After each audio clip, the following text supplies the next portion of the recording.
Em 22 de julho de 2026, a Netflix lançou o filme Elise Sombras de uma Mulher. E o Brasil inteiro voltou a falar do caso que chocou o país em 2012. Mas o filme é ficção. E entre o que aparece na tela e o que realmente aconteceu, há diferenças perturbadoras que a Netflix não te contou. Hoje o Arquivos do Crime abre esse arquivo e revela os detalhes que ficaram de fora do filme. Antes de continuar, se você ainda não se inscreveu no canal Arquivos do Crime, clica no botão de inscrição agora e ativa o sininho. Toda semana, um novo arquivo é aberto aqui. Se esse caso te tocou, deixa o seu like e comenta aqui embaixo. Você assistiu ao filme da Netflix? O que achou? Agora vamos revelar o que ficou de fora da tela. Elise Sombras de uma Mulher é uma ficção dramatizada, não um documentário. O próprio streaming deixou claro que o filme é uma interpretação ficcional dos acontecimentos. Isso significa que cenas, diálogos e situações foram inventadas para atender às necessidades narrativas do cinema. Mas o público que não conhece o caso real pode confundir ficção com fato. E é exatamente isso que vamos separar hoje. O detalhe mais chocante do caso real, que o filme não mostrou: Marcos Matsunaga ainda estava vivo quando Elise começou a esquartejá-lo. O laudo do Instituto Médico Legal confirmou que a causa da morte não foi apenas o tiro na cabeça, mas também asfixia respiratória causada pela decapitação enquanto ele ainda respirava. É um detalhe tão perturbador que a Netflix optou por não incluir no filme. Um elemento que aparece no filme e que é completamente real: a cobra Gigi. Marcos Matsunaga deu de presente para Elise uma jiboia de estimação. O animal vivia na cobertura do casal em São Paulo e era alimentado com pequenos animais vivos. A cobra se tornou símbolo do relacionamento perturbador entre os dois. Uma relação que misturava luxo, poder e perigo em quantidades iguais. O filme mostra Elise contratando um detetive particular para seguir Marcos, e isso é completamente real. Pouco antes do assassinato, Elise pagou um investigador para documentar as traições do marido. O detetive entregou as imagens antes do confronto fatal, imagens que mostravam Marcos com outra mulher por 15 horas, entre os dias 18 e 19 de maio de 2012. Foi com essas provas nas mãos que Elise esperou o marido voltar para casa naquela noite fatal. O filme mistura personagens reais com personagens fictícios protegidos por nomes genéricos. Cenas de abuso psicológico e ameaças de internação que aparecem no longa foram baseadas em depoimentos de apenas uma parente de Elise, não em provas documentadas no processo. O roteiro apresenta esses abusos como fatos consumados, quando na realidade são versões não confirmadas. Uma escolha narrativa que beneficia a imagem de Elise. Elise sempre apresentou o crime como resultado de anos de traições e humilhações. Disse que agiu num momento de desespero emocional. Mas o esquartejamento metódico do corpo e o planejamento cuidadoso do descarte contradizem completamente essa versão. Uma pessoa em desespero emocional não passa horas esquartejando metodicamente um corpo e depois sai para descartar as partes em rodovias do interior de São Paulo com frieza cirúrgica. Antes do filme, a Netflix já havia lançado em 2021 o documentário Elise Matsunaga Era Uma Vez um Crime, uma série de 4 episódios com entrevistas inéditas com a própria Elise. No documentário, ela falou sobre o crime, o casamento e sua versão dos fatos com uma lucidez e frieza que perturbou todos. O documentário foi acusado por parte da crítica de simpatizar demais com Elise, dando voz à versão dela sem questionar suficientemente os fatos. Um dos detalhes mais perturbadores do caso real, que o filme abordou superficialmente, a venda da Yoki por 1,7 bilhão de reais a General Mills, aconteceu no mesmo ano do crime. Muitos especularam se Elise sabia da venda iminente e calculou que após o divórcio não teria direito a nada. se havia planejado matar Marcos antes que a venda fosse concluída e o divórcio finalizado. Uma teoria que nunca foi confirmada, mas que nunca foi descartada. O que o filme não te conta é onde Elise está hoje. Após cumprir parte da pena, ela está em liberdade. Em 2019, o STJ reduziu sua pena para 16 anos e 3 meses. Atualmente está livre e se manifestou nas redes sociais dizendo: "Estou tendo uma segunda chance." Infelizmente, o Marcos não. Uma frase que gerou reações intensas no Brasil. O filme termina no crime, mas a história real continua. Um dos aspectos mais dolorosos do caso que o filme toca superficialmente é a filha do casal. Helena, filha de Elise e Marcos, ficou sob a guarda da família paterna após o crime. Cresceu sem a mãe e sem o pai. Uma criança que pagou o preço mais alto de toda essa tragédia.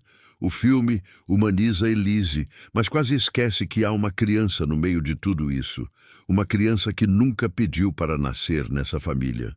Para ser justo, o filme acertou nos marcos principais do caso real. O relacionamento conturbado, as traições de Marcos, o detetive particular, o tiro, o esquartejamento e o transporte do corpo são apresentados com fidelidade aos fatos documentados.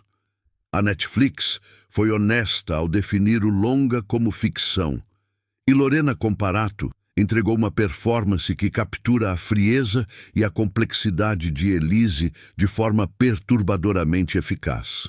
O detetive documentou Marcos com a amante por exatamente 15 horas consecutivas, entre os dias 18 e 19 de maio de 2012.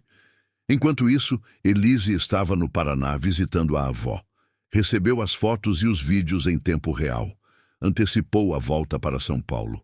E quando chegou, não disse nada para Marcos sobre o que sabia. Jantaram pizza juntos. Marcos desceu para buscar a entrega na portaria. As câmeras registraram a última imagem dele com vida. Um detalhe que o filme suaviza é o nível de planejamento por trás do crime. Elise não agiu num impulso. Ela esperou o momento certo. Tinha o relatório do detetive. Sabia das traições. Voltou antecipadamente de viagem. E quando Marcos chegou em casa, ela já havia decidido o que faria. O esquartejamento metódico que durou horas e o descarte planejado do corpo em rodovias diferentes revelam uma mente fria e calculada, não uma mulher desesperada. Um detalhe perturbador do caso real, que o filme não explorou suficientemente, é o material usado por Elise para descartar o corpo. Ela usou sacos plásticos comuns e depois os colocou dentro de bolsas. Saiu do apartamento várias vezes ao longo dos dias seguintes. Sempre bem vestida, sempre composta. Os moradores do condomínio não notaram nada. As câmeras a registraram saindo normalmente, como se fosse um dia comum na vida de qualquer pessoa. No documentário de 2021, Elise concedeu entrevistas onde narrou o crime com detalhes perturbadores, sempre mantendo a frieza que se tornou sua marca. Descreveu o que fez com o corpo de Marcos com uma calma que gelou o sangue de quem assistiu. A crítica internacional acusou o documentário de simpatizar demais com Elise, dando voz à versão dela sem questionar os fatos com o rigor necessário. O filme de 2026 cometeu o mesmo erro, segundo alguns críticos. Um aspecto quase completamente ignorado pelo filme é a família de Marcos Matsunaga. Os pais, irmãos e parentes do empresário que perderam um filho de 33 anos de forma brutal. Que tiveram que enfrentar não apenas o luto, mas também a exposição pública do caso durante anos, que criaram a filha Helena enquanto Elise cumpria a pena. O filme humaniza Elise, mas quase esquece que do outro lado há uma família destruída que nunca pediu para estar nessa história. Em 2019, o Superior Tribunal de Justiça reduziu a pena de Elise de 19 anos e 11 meses para 16 anos e 3 meses. A decisão gerou indignação entre os familiares de Marcos e entre quem acompanhou o caso. A defesa de Elise argumentou que parte da condenação havia sido baseada em provas insuficientes. O STJ concordou parcialmente. Marcos Matsunaga tinha 33 anos quando morreu. Elise ficou presa por menos anos do que a idade da vítima. Quando saiu da prisão, Elise se manifestou nas redes sociais com uma frase que dividiu o Brasil. Estou tendo uma segunda chance. Infelizmente, o Marcos não. Para alguns, foi uma demonstração de consciência e arrependimento. Para outros, foi mais uma prova da frieza que sempre caracterizou Elise. Uma frase calculada para gerar empatia. O debate sobre se Elise merecia essa segunda chance continua aceso até hoje. O caso Elise Matsunaga levanta um debate importante sobre o true crime como entretenimento. Quando a Netflix produz um filme sobre um crime real, está criando entretenimento a partir da tragédia de pessoas reais. A família de Marcos não foi consultada. A filha Helena vai crescer sabendo que a morte do pai virou produto de streaming. Onde está o limite entre informar e explorar? Essa é uma pergunta que o true crime precisa responder com mais seriedade.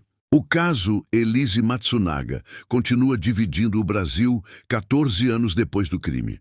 O filme da Netflix vai continuar gerando debate. E isso é exatamente o que um bom true crime deve fazer. Mas entre a ficção da Netflix e a realidade documentada nos autos do processo, há uma distância importante. Marcos Matsunaga tinha 33 anos quando foi assassinado pela própria esposa. Essa é a única verdade que não muda, independente de qualquer versão. Elise Matsunaga matou Marcos Matsunaga em maio de 2012. Foi condenada a 19 anos e 11 meses. Está em liberdade. O filme da Netflix conta uma versão da história. O documentário de 2021 conta outra. E o processo judicial documenta os fatos. A verdade completa, o que realmente passou na cabeça de Elise naquela noite, talvez nunca seja completamente conhecida. Esse arquivo fica aberto. Esse foi mais um arquivo aberto aqui no Arquivos do Crime. Se esse vídeo te ajudou a entender melhor o caso real, deixa seu like e compartilha com alguém que assistiu o filme da Netflix. Comenta aqui embaixo. Você acha que o filme foi justo com a história real? Se inscreve no canal e ativa o sininho. Nos vemos no próximo caso.